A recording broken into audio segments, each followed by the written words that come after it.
Peraturan desa itu mendapatkan evaluasi dari Bupati dan Wali Kota, menjelaskan sedikit mengenai keuangan dan aset desa. Aksi undang-undang ke depan dalam dana desa yang mensupport desa. Inilah yang masuk 10% ke desa. 10% ada 600 triliun lebih yang transfer ke kementerian dan lembaga ke daerah. 10% bertahap untuk konsep pemberdayaan masyarakat di dalam platform yang sudah kokoh sekali turun secara efektif kepada masyarakat. Demikian dulu Pak Nanti kalau. Ya, tapi sebagai orang desa kami ikhlas walaupun lebih waktu untuk presentasinya dari Bapak. Akan lebih beda ya, bagaimana masyarakat bisa membangun desa dan SKPD yang ada. Ini kalau kita sandingkan. Iya, agar pemerintah kabupaten juga tidak menggem-menggem. Kami terus terang kebijakan umum keuangan yang seperti itu. Nah, yang kita jadinya 1 miliar. Ini pun juga problem masalah. Mohon untuk disosialisasikan ke bawah, biar kabupaten kota ini tidak dijanjikan siapapun. Maaf saya tidak menyebutkan satu persatu. Dalam kita menyusun ada dihitung di KM semua. Ini kan begini Pak, ini sebagai pemahaman saja supaya wawasan. Saya kira apa yang diungkapkan Pak Joko sama. Pertama-tama yang ingin saya komentari jujur, saya merasa tergelitik dari narasi dan pertanyaan Bung Hairul Anwar yang disampaikan kepada Bapak Dirjen tadi tentang ukuran kepala desa diukur dari kompetensi, aspek sejarah desa, keluarga yang ada di desa, ukurannya tidak hanya kompetensi akademik. Ada 1-2 yang akhirnya tidak sesuai dengan rule of law, tapi itu kasuistik sifatnya. Jadi mohon kita tidak underestimate tentang kepala desa. Selanjutnya, saya mengikuti dari Jakarta sejak bulan, mohon maaf kalau saya keliru, akhir.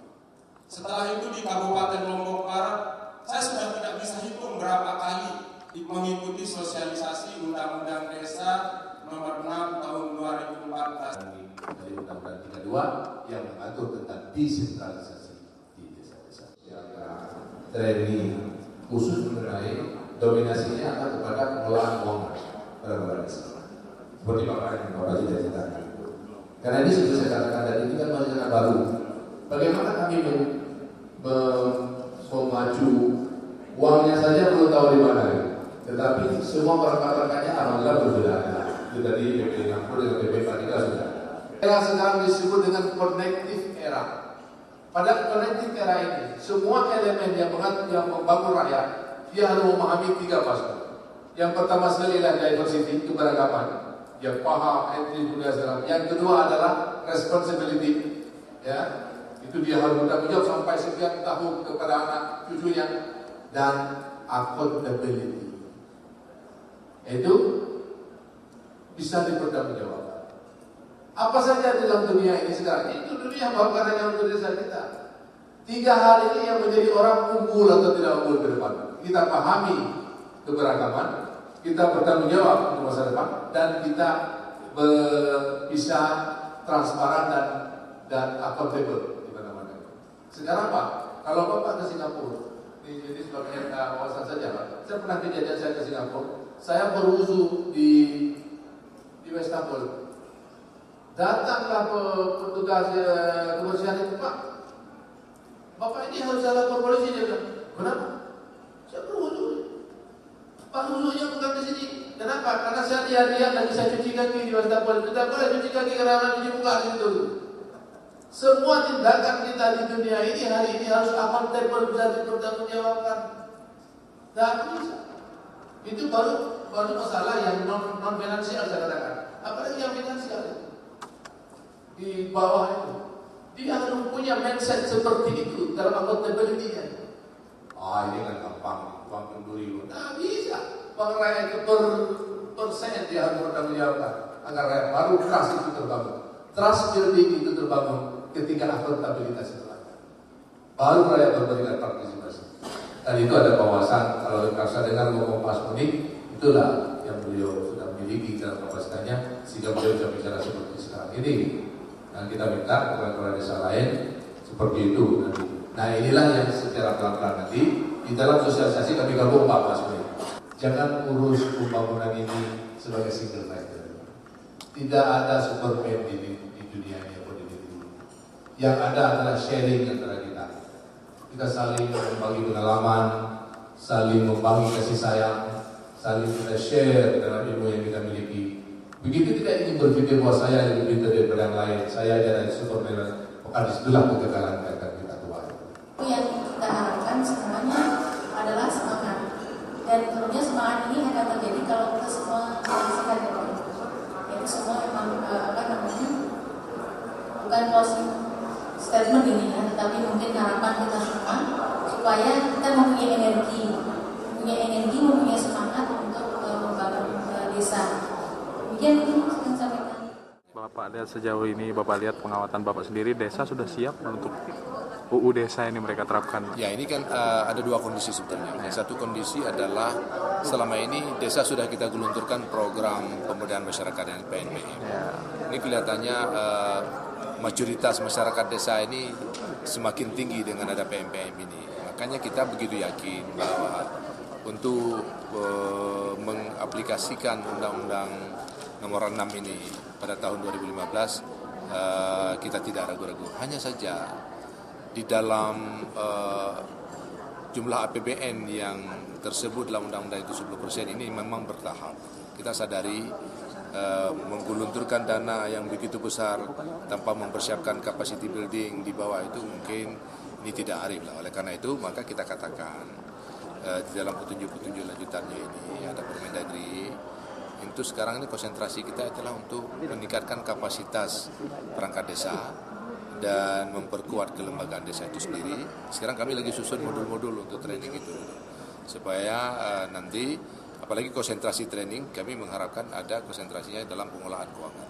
Dengan demikian penuh harapan insyaallah desa akan siap menerima puluhan. Daerah dalam undang-undang desa ini. Kita sejak awal itu sudah memberikan sinyal ke daerah di dalam mengimplementasikan proses desentralisasi ini. Ambil peran. Saya sudah katakan setiap pertemuan-pertemuan dengan daerah ambil peran. Nah sekarang perangkat regulasinya sudah cukup kita siapkan. Oleh karena itu sekarang daerah harus mengambil peran. Apa makna mengambil peran? Maknanya adalah dengan perangkat-perangkat regulasi yang ada di sana. Kalau memang ternyata di daerah harus melahirkan pergub, perda segala macam, harus cepat-cepat dihasilkan, jangan tunggu-tunggu lama. Kalau kita terus menunggu kapan mengimplementasikannya, kabupaten segera mengambil peran itu supaya platform regulasi yang sudah kita susun ini bisa cepat diaplikasi. Sebetulnya bukan campur tangan yang kita maksudkan. Memang itu menjadi kewajiban dari pemerintah daerah untuk bagaimana mendewasakan dan membangun daerahnya, apalagi seperti desa. Jangan terlalu jauh antara rentang kendali mulai dari pusat. Ini tujuan kita, makanya ada undang-undang desa. Justru bahwa pengendalian itu paling dekat dengan rakyat sendiri, itu pengendalian yang paling efektif, sehingga rentang kendali manajemen itu tidak terlalu jauh. Kalau kita khawatir misalnya daerah, bupati, camat untuk turun tangan untuk mengendalikan itu, lalu kita persiapkan lagi harus minta petunjuk pusat terus, lama betul pembangunan itu akan selesai. Saya pikir tadi apa yang diungkapkan oleh kepala desa itu cerminan dari sebuah tekad pengabdian. Kalau saya lihat seperti tadi, kita minta kepada kepala desa seperti itu. Dia pahami persis apa yang menjadi kewajibannya. Tetapi juga yang paling penting adalah dia responsibel, bertanggung jawab kepada nasib rakyat. Ini kita katakan. Jangan harapkan bertanggung jawab pada orang lain. Jangan harapkan tanggung jawab ada di pemerintah, di presiden. Jangan usah.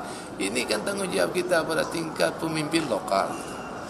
Jangan ada masalah yang kecil yang muncul jauh di sana, penyelesaiannya kok harus ke pemerintah pusat. Ini kita laksanakan dalam masyarakat. Kalau penting malah di dalam komunitas itu sendiri diselesaikan dengan baik. Baru kemudian akan terjadi pendewasaan di dalam berbangsa dan bernegara. Soal training yang Bapak maksudkan tadi maksudnya. Oh ya, ini untuk training ini sudah kita desain modul-modul ini. Modul-modul ini sedang kita desain. Kita minta support juga pada negara-negara donor. Kenapa? Kami memandang bahwa ini upaya yang sangat strategis yang harus segera dilakukan di dalam training. Begitu kapasitasnya memadai, kita tidak ragu-ragu lah memberikan beban tanggung jawab yang besar. Itu benar. Inilah yang benar-benar kita sekarang, makanya dalam beberapa pertanyaan, bagaimana kontrol ini? Makanya kontrol ini, walaupun sedikit ada kritik untuk kami, kontrol ini masih tetap dari atas. Gitu. Kenapa? Kita ingin ada masa transisional yang terjadi, gitu. Ada transisi sekian lama, beberapa tahun, 2-3 tahun. Makanya saya minta tetap PMPM itu berlanjut supaya ini juga merupakan sebuah pendampingan kepada desa, gitu. 3 tahun di PMPM itu ada, tentu ada pendampingan desa itu semakin kuat. Tujuannya adalah supaya tadi gitu, perangkat-perangkat desa, pelaksana di desa itu siap betul. Kalau tidak, dia akan menjadi rawan di dalam penyalahgunaan daripada dana-dana tersebut. Tadi Bapak.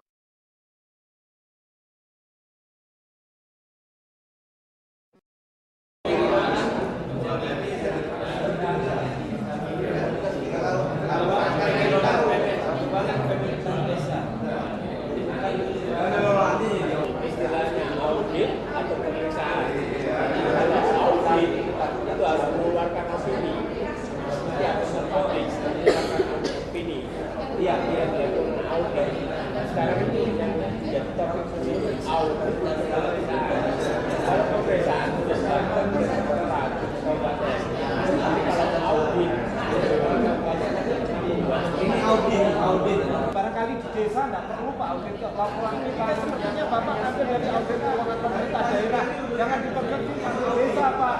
Itu akan membuang sia-sia kan. Kalau audit itu, ya kita makanya yang itu loh Pak, nggak perlu di desa itu Pak. Ya, secara reguler tahunan gitu. Kalau audit itu bahasanya sepertinya tadi Bapak itu. Iya, makanya pemeriksaan laporan keuangan desa itu Pak. Dari pemeriksaan laporan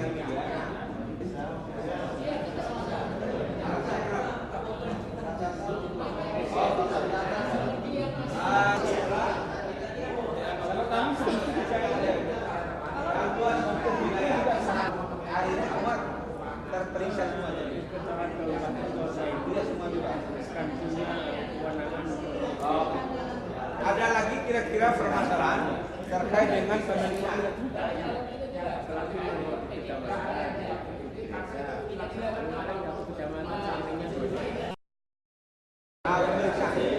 terkait dengan pemeriksaan keuangan desa itu ada nggak permasalahan?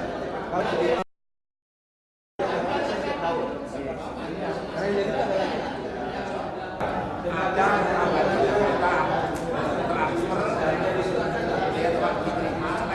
Udah makan?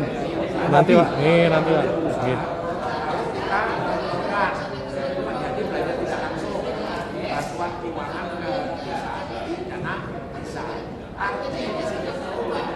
apabila terjadi finalisasi masih ada jalan lain prinsip bahwa hal yang penting harus bisa terlaksana itu dalam pertimbangan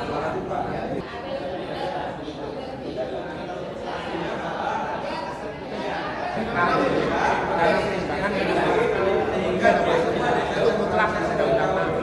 Kalau tidak nanti ketok itu walaupun APBD kita tidak tepat tidak apa-apa penjabaran APBD itu 2015 dijual angka yang pasti kan itu minimal tapi biasanya kita berikan minimal karena kalau lebih banyak lebih Pak ya sehingga angka pastinya kita dalam pilkada penyelenggaraan APBD di Januari 2015 diberitahukan pada pimpinan DPRD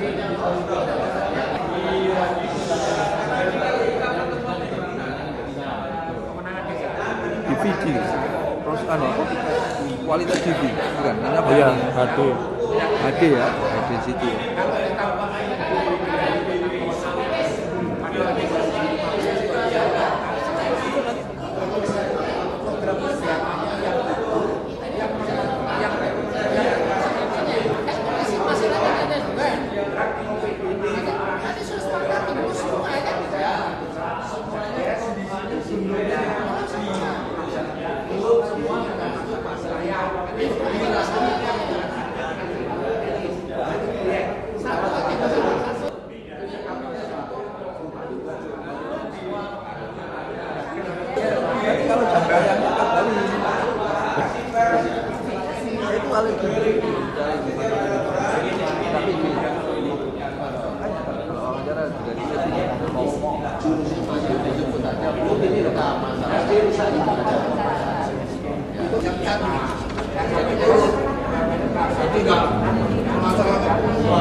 halus oleh panitia.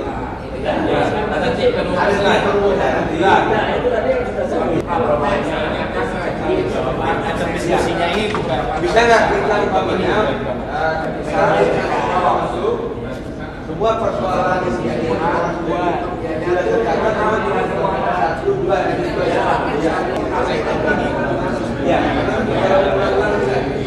Oke, yang poin B. Kita ada batasan waktu sampai jam 10. Biasa membuat laporan tentang penyelenggaraan pemerintahan itu setiap akhir tahun masa jabatan kepada bupati dan kota terlambat.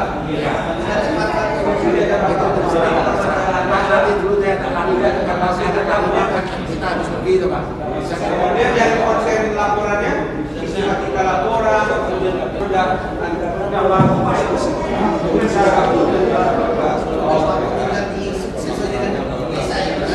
dari sisi konten laporannya di sini laporannya sama. Dan ada kesepakatan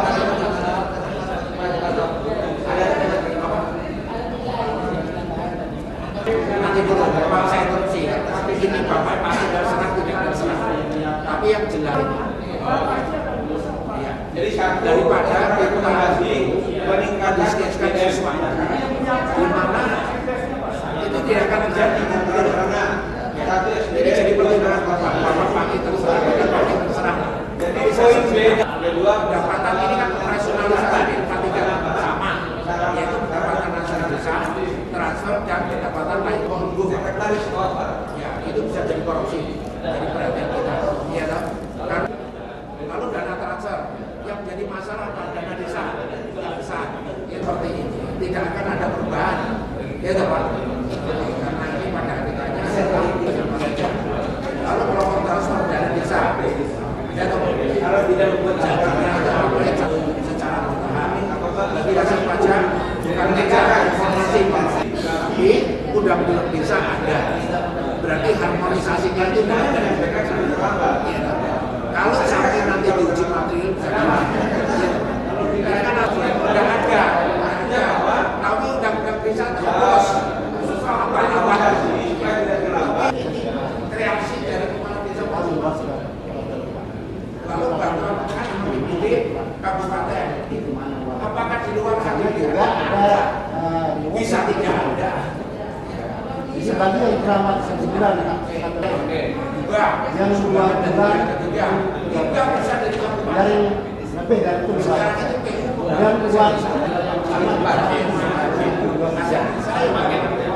Jadi untuk nggak bisa disepakati Bu ya. Saya coba tawarkan Bapak silakan. karena permasalahannya adalah laporan penyelenggaraan pemerintahan saya lalu terlambat maka perlu mengutarakan kondisi saya yang terlambat juga Sesuatu yang orang nasional.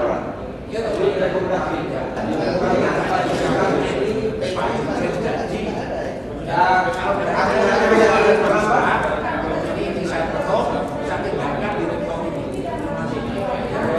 saya akan lari ke 11.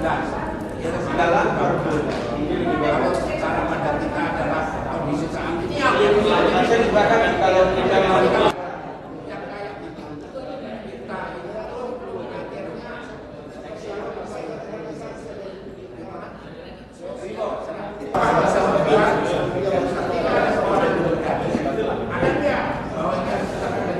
jadi adanya reward dan punishment dan ada desa. Ya. Oke. Yang cepat ya tadi mas itu kan apa bukan masalah ya. Kalau yang satu itu berdasarkan kapasitas untuk menyusun laporan itu melalui apa? Saya memang sosialisasi apa itu penyusunan sebuah soal apa itu nanti di SDM-nya, peningkatan SDM. Kalau itu kan bukan rekomendasi peningkatan kapasitas untuk menyusun laporan apa itu kaitannya? Konkretnya itu apa? Pelatihan gitu Mas. Nah seperti sosialisasi, penyusunan laporan itu atau pelatihan atau laporan.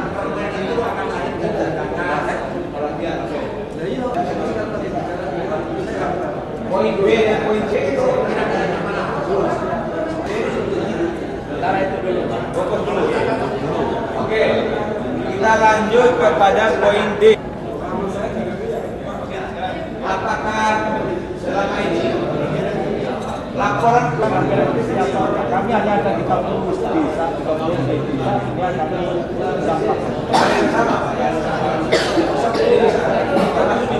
kami di Kabupaten Lombok. Dengan laporan sekarang keuangan desa ini sebelum dia diambil pada saat desa itu melaporkan ke kabupaten, diverifikasi dulu oleh keuangan dari kecamatan, oleh kecamatan dulu. Setelah diverifikasi di tingkat kecamatan, dibuatkan rekomendasi bahwa sudah diverifikasi masuk ke aja di PMD. Di PMD kita. Setelah itu sudah benar, keuangan kita juga Kabupaten Lombok Utara kan PMD 2 tahun. Apabila itu sudah benar laporan keuangan kami kita rekomendasikan untuk daerah PMD. Artinya sudah diaudit. Ya.